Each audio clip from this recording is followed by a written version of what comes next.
ตือนภัยโจรปลอมเป็นตำรวจออกปุ้นจี้ตามบ้านเรือนประชาชนปัจจุบันมันยังลอยนวลล่าสุดเจ้าหน้าที่ตำรวจคาดว่าแก๊งกลุ่มโจรปุ้นเรือนอาจแม่นคนเดียวกันที่ก่อเหตุ2ครั้ง2สถานที่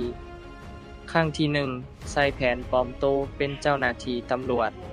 ครั้งที่2บุกปล้นโดยตรงอยู่บ้านอยู่ศรีวิไล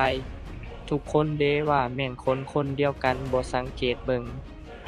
ไผมีเบาะแสเจ้าของเรือนมีรางวัลสัมมนาคุณให้100ล้านตอนนี้ยังจับบ่ได้นี่แม่นเบอร์โทรเจ้าของเรือนผู้ถูกจี้02023339158ตามที่เห็นคิดนำกันพวกมันปลอมเป็นตำรวจแล้วบุกเข้าไปในเรือนอย่างองอาจส่วนเจ้าของเรือนได้แต่ย่านเฮ็ดให้บ่ได้มันควบคุมตัวโจรพวกนี้คาดว่าเป็นคนเดียวกันกลุ่มเดียวกันที่ปุ้นจี้ในวันที่21เดือน5 2025โจรมีทั้งหมด9คนบุกเข้าเรือนประชาชนอยู่บ้านเสียงดาเมืองไสเศรษฐานครหลวงเวียงจันทน์ผู้เสียหายชื่อนางไม้ม่วงผลเสียหายเงินบาท 100,000 บาทเงินโดดา 5,000 ดอลลาร์สายคอค้ำและสายแคนหนัก10บาทโทรศัพท์4หน่วยโจรใส่สุดตำรวจ6คนสุดทหาร1คนใส่สุดซีวิล1คนคนขับรถบ่ลงจากรถนำใส่รถโตโยตาลีโวสีขาวบ่มีทะเบียนรายละเอียดรอถามเฮามาสมเทียบโจรใส่สุดตำรวจกับเปิดหน้าตัวจริงนำกันเห็นบ่ทานคิดแนวใดสิ่งสำคัญมันยังลอยนวลต้องมีสิทธิไผอยู่เฮือนคนเดียวไขประตูหน้าบ้านผู้เฒ่าคนถือพาเด็กน้อยระวังคนแปลกหน้าฮู้หน้าบ่ฮู้ใจและจื้อหน้าบักโจรนี้ไว้ให้ดีถ้ามีหน่วยงานเจ้าหน้าที่ตำรวจแท้ไปพัวพันเวียกต้องทำหรือสังเกตแบบนี้เด้อ 1. ตำรวจแท้ต้องมีบัตรแสดงบัตรบ่งบอกถึงบ่อนประจำการสังเกตเบิ่งบัตรของแท้หรือปลอม 2. เวลาสิกวดคนเรือนสถานที่ต่างๆของบุคคลนิติบุคคลห่างหานเรือนพ่อแม่ประชาชนทุกครั้งต้องมีหมายค้นและต้องมีนายบ้านหน่วยงานของบ้านเขาร่วม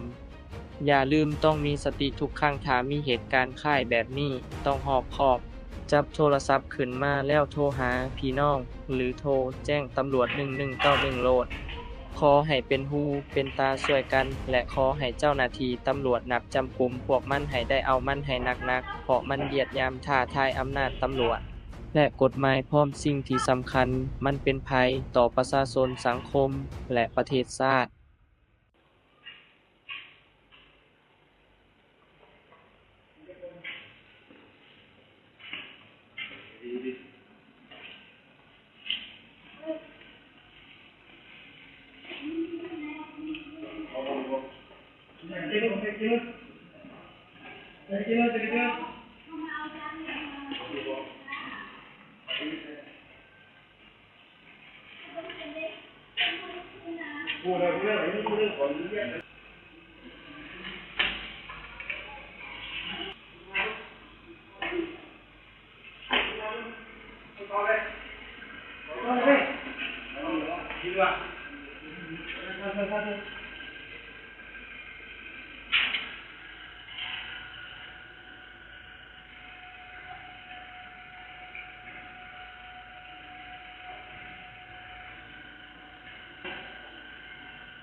ให้นะ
ดีๆ